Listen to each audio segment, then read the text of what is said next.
Hello everyone, welcome to English Shorthand classes. Exercise 14. Get ready for the dictation. Start. Sir, one thing that can be done is to initiate a permanent program of the drainage systems, particularly in the areas in the lands that lie between the bunds that we have made stop. Sir, the second reason again perhaps can be related to the process of development of the soil erosion and the loss of vegetation stop.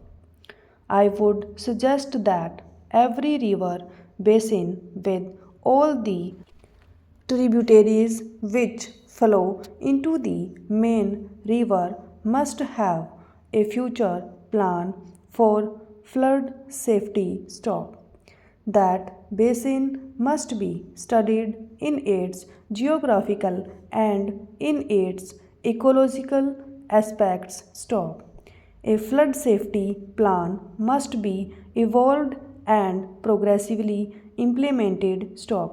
I fully appreciate the fact that no flood plan can be made overnight or in a single year stop. But let us at least have a plan for every major river basin and let that be finalized by the Ministry of Water Resources Development stop. It can take up programs with the help of the states from year to year stop. By doing that, at least we can certainly have a foolproof flood safety program put into being within the next 20 years stop.